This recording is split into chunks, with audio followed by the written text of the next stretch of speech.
Comentaba que en este número 2288 de la revista Proceso se publicó un excelente reportaje titulado Declaración de Lozoya en España, cómo operó Peña Nieto para comprar Fertinal, y ahí señala nada menos que a Ricardo Salinas Pliego como uno de los beneficiarios de la operación fraudulenta en la adquisición de la planta Fertinal. Desde luego que no se quedaron callados, respondió de inmediato el bufete de abogados Ontiveros Consulting, le respondió a Proceso, y luego el grupo Salinas le respondió también, le dicen a la quebrada revista Proceso, y a su reportero también le endilgan algunos epítetos, pero qué mejor que sea Mathieu Torlier, el autor de este reportaje, que nos comente pues qué hay detrás de todo esto. Mathieu, ¿cómo estás? Muy buenos días. Muy buenos días, Rodolfo, ¿cómo estás? Con el gusto de saludarte, Mathieu, y bueno, a ver, ¿qué te parece, como dicen, si empezamos por el principio? Publicas que en el año 2015 Peña Nieto fue informado que la compra de Fertinal implicaba un daño a la nación. Por ahí empieza esta trama, Mathieu. Bueno, técnicamente, si seguimos las declaraciones de Emilio Lozoya, Enrique Peña Nieto no solo estuvo enterado, sino él ordenó y orquestó junto con su exsecretario de Hacienda, Luis Videgaray Caso, la adquisición de Grupo Fertinal. Sí. En efecto, a mitades de 2015. Lo que sucede, según Lozoya, en una declaración que no ha sido integrada por la Fiscalía General de la República, es decir, que no tiene validez jurídica, según Lozoya, los hermanos Covarrubias Piffer, que eran los empresarios, que eran director general y director comercial de Grupo Fertinal en ese momento, sí, vinieron a tocar puertas en Pemex en distintas ocasiones, primero para realizar un negocio conjunto, pero Lozoya afirma que él no estuvo de acuerdo porque sabía que Fertinal estaba en malas condiciones financieras. Y posteriormente regresaron los hermanos con distintos despachos, entre ellos Evercore, un despacho que fue fundado por Pedro Aspermella, con una propuesta ahora sí para que Pemex adquiriera la empresa por un precio de entre 900 millones y 1.000 millones de dólares. Pemex rechazó por el precio elevado. Y después regresaron otra vez a mediados de 2015, ahora con Martin Werner, que era el director de la firma Goldman Sachs aquí en México, y en esa ocasión con otra opción de venta. Y Lozoya cuenta que en esa ocasión lo citan en la Secretaría de Hacienda, lo cita Luis Videgaray, y Luis Videgaray le dice que en efecto hay que comprar esta empresa. Tanto por un compromiso de Enrique Peña Nieto como para, y ahí cito entre comillas, apoyar a Banco Azteca. Y así lo dice en la, perdón que te interrumpa, Mathieu Torlier, reportero de la revista Proceso, así lo cita Emilio Lozoya en una declaración que realiza en España. Es correcto, así lo cita. Correcto. Y tiene sentido. En realidad, lo que dice Videgaray es que Banco Azteca tenía un problema con un crédito a Fertinal, sí, y que por esa razón se les debía apoyar.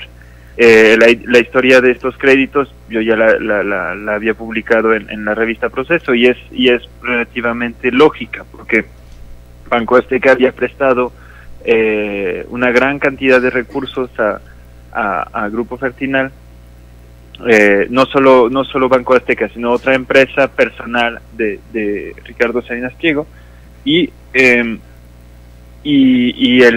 los créditos estaban por vencer, y entonces si Grupo Fertinal no podía reembolsar estos créditos, entraban en bancarrota y ponía en peligro el reembolso de los créditos. Estamos hablando de más de 300 millones de dólares, que hubieran significado una pérdida muy importante para Banco Azteca.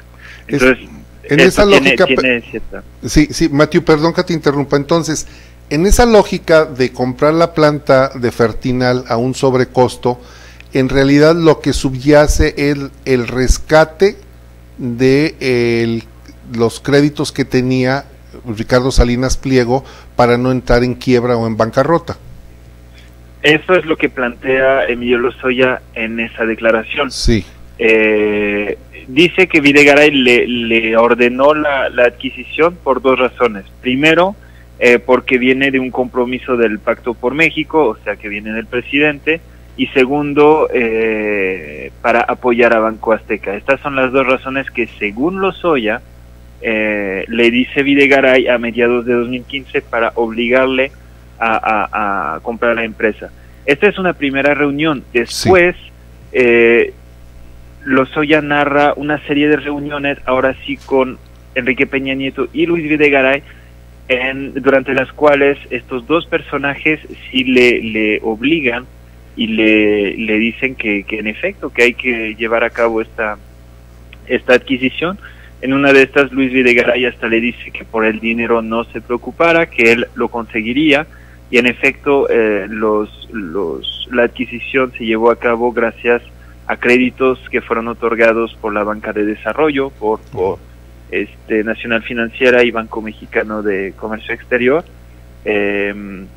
Entonces, y finalmente cuenta como en una reunión previa a la fiesta navideña del gabinete, como Peña Nieto y Luis Videgaray le comentaron que tenía mucha prisa porque se concretara la operación, porque esta operación implicaba un recurso que entendemos como un soborno para financiar las campañas, y entendemos que son del PRI, porque él indica que Peña y Videgaray le dijeron que esto se vería con Luis Vega Aguilar, que era el secretario de Finanzas del PRI, y que implicaría grandes recursos y que se entregarían recursos en pesos y en dólares en los días siguientes de la operación.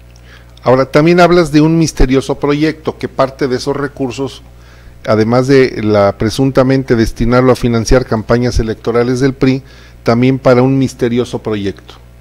Exacto, y este proyecto no se sabe más, es extraño porque en la declaración, en la denuncia formal que interpuso Emilio Lozoya ante la Fiscalía el pasado 11 de agosto, ya no se hace mención de ningún proyecto ni nada. Entonces no se sabe a qué se refiere con el dicho proyecto. Ahora, aquí hay algo importante, Mathieu Tourlier. Esta declaración la hace Emilio Lozoya en España, ¿en calidad de qué? ¿De detenido, de indiciado, en calidad de qué y ante quién? Esta declaración la ofrece Emilio Lozoya a la Fiscalía. ¿A la Fiscalía de España? A la Fiscalía Mexicana. ¿Mexicana? Mientras está negociando los criterios de oportunidad de los que él, esta figura a la que él se apegaría cuando regrese a México. En ese momento está detenido en España. Sí. Hay un cambio en su defensa, porque recordarás que sí. En principio su defensa quería pelear la extradición, sí, quería Javier Cuello Trejo negar, era el abogado. Exacto, querían negar, querían mitigar, y luego hay un cambio en la defensa, y la nueva línea de defensa es convertirse en un testigo colaborador de la Fiscalía, apegándose a la figura de criterio de oportunidad que le permite, en el caso de denunciar delitos más graves de los que a él se le imputan, poder alivianar bastante su condena aquí en México. Entonces él ofrece declaraciones, ofrece sus elementos, y ahí recordarás, es cuando ya se empezaba a hablar de videos, que él tendría videos, sí, que involucrarían a legisladores del PAN, que él hablaría sobre esto y sobre el otro. Es en este contexto que se da esta declaración. Ahora, esta declaración ya no forma parte del expediente final. ¿Cómo? Es decir, él ofrece esta declaración ya no está. Entonces, técnicamente, y es lo que planteó la defensa de Emilio Lozoya el pasado domingo, cuando dice que esta declaración no existe. Sí, sí, en la respuesta que le dan a ustedes, a la revista Proceso, donde los abogados Ontiveros Consulting les dicen, pues si no están, lo que no está en papel no existe y punto. Exacto. Exactamente. Y técnicamente y jurídicamente tienen razón. Sí, claro, declaración pues si no está, si se saca... Pero periodísticamente sí tiene un interés, porque se trata de Emilio Lozoya hablando en primera persona de un caso bastante relevante en el historial de corrupción de Pemex durante su gestión. Esto lo que nos hace ver, Mathieu, es que finalmente el pasado y el presente está tratando de rescatar la figura y la persona de Ricardo Salinas Pliego. En el pasado, por la probabilidad de un quebranto en sus empresas que eran acreedoras, y ahora por un posible golpe mediático que se le dé a su persona, toda vez que es uno de los empresarios que ha estado apoyando la llamada Cuarta Transformación. Porque ¿cuál sería el sentido entonces de sacar esa declaración que se rinde ante la Fiscalía y en España para ahora eliminarla? Pues ayudar a Benjamín Ricardo Salinas Pliego, no hay otra. Esto es, mientras lo que haya sucedido en España se quede en secreto, y yo me imagino que se va a quedar en secreto muchos años, si no es que siempre, no sabremos exactamente por qué se eliminó esa declaración, no sabremos por qué el pasado 27 de agosto el presidente Andrés Manuel López Obrador llevó a colación el tema Fertinal en su conferencia matutina, sí, para quejarse precisamente de que Emilio Lozoya no haya denunciado, no haya declarado sobre el tema Fertinal en su denuncia. Quedan muchos misterios todavía. Pues respecto a este tema. El tema de el papel de Ricardo Salinas Pliego no se limita al papel de acreedor. Primero fue acreedor de Fertinal a través de dos empresas. Uno es Banco Azteca, y uno podría decir, bueno, pues es un banco, es natural que un banco preste dinero a una empresa, ¿no? Pero aparte prestó dinero a través de otra empresa que se llama Arrendadora Internacional Azteca, que esta no es un banco, su origen nació en el 2005 y su origen era arrendar vehículos, barcos, o sea, una empresa que nada que ver, de la que Salinas Pliego es el dueño directo y muy mayoritario. Entonces, una empresa, digamos, personal, que prestó $100 millones al Grupo Fertinal. Entonces, esto ya no es un banco, entonces ya es un involucramiento mucho más allá.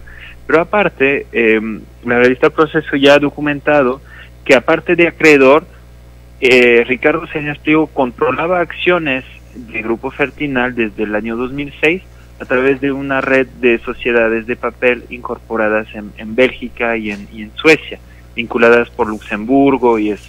Entonces, él controlaba en el 2006, a través de esas empresas, adquirió el 47% de las acciones de Grupo Fertinal, y en el 2015, cuando se vendió a Pemex, todavía estas sociedades controlaban el 29% de acciones.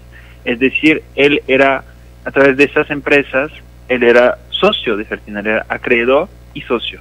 Tenía dos papeles, tenía dos cachuchas, como luego dicen, estaba en los dos lugares. Pues si el presidente López Obrador abrió a la discusión el caso Fertinal, pues tendrá la Fiscalía que investigar. Y aquí hay algo también ya importante.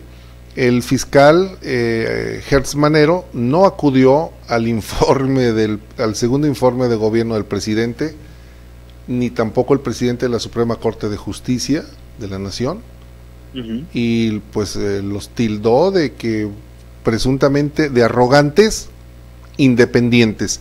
Y tal vez esto que está sucediendo, Mathieu, tenga que ver con esta investigación, porque el fiscal es un hombre, pues hasta donde se conoce, un hombre recto, un hombre probo, que me parece que está siendo presionado por el presidente para enderezar o conducir las investigaciones, pero tiene que jugar muy bien sus cartas el presidente, sobre todo con este caso Fertinal, porque Ricardo Salinas Pliego es un hombre de cuidado, es un hombre temerario y temeroso, los dos adjetivos calificativos. Ya lo vieron ustedes con las denuncias, las demandas que interpuso en contra de la revista, en contra de 3 de los integrantes de ahí del equipo.